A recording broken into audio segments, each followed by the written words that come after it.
Pahala Kencana tujuan Jakarta kebakaran, penumpang berhamburan selamatkan diri. Kebakaran yang dialami bus Pahala Kencana tujuan Jakarta saat melintas di Bangkalan, Minggu, 1 Juni 2025, siang tidak sampai membawa korban jiwa.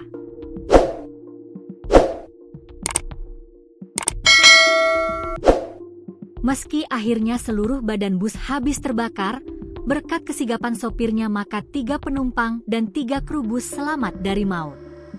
Sopir bus bernama Agus Salim, warga Jakarta, dengan cepat menepikan busnya di sisi kiri jalur Poros Nasional Madura, Jalan Raya Desa Patrongan, Kecamatan Gali sekitar pukul 13 waktu Indonesia Barat. Agus membuat keputusan itu setelah melihat asap hitam dari bagian belakang bus. Langkah Agus diikuti 3 orang perempuan penumpang yang bergegas keluar sebelum bus terbakar.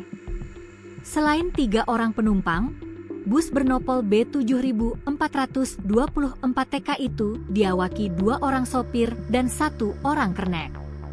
Bus itu dijadwalkan menempuh perjalanan dari Kabupaten Sumeneb ke Jakarta. Sopir melihat indikator lampu di layar dashboard menyala warna merah, bus segera dipinggirkan.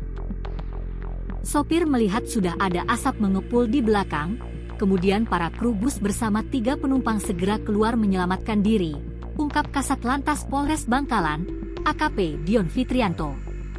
Terbakarnya bus itu sempat membuat arus lalu lintas dari 2 arah di jalur Poros Pulau Madura tersendat. Video-video tentang peristiwa bus terbakar itu secara masif beredar di sejumlah grup WhatsApp dan lini masa media sosial, medsos. Tidak ada korban jiwa, 3 penumpang itu warga Blega tujuan Jakarta serta 3 kru bus selamat.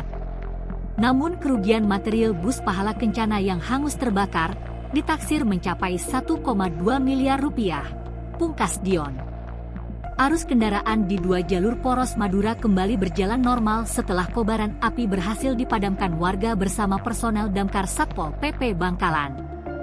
Salah satu video yang beredar menyuguhkan ratusan batang rokok berada di luar bagasi bus dengan kondisi hangus.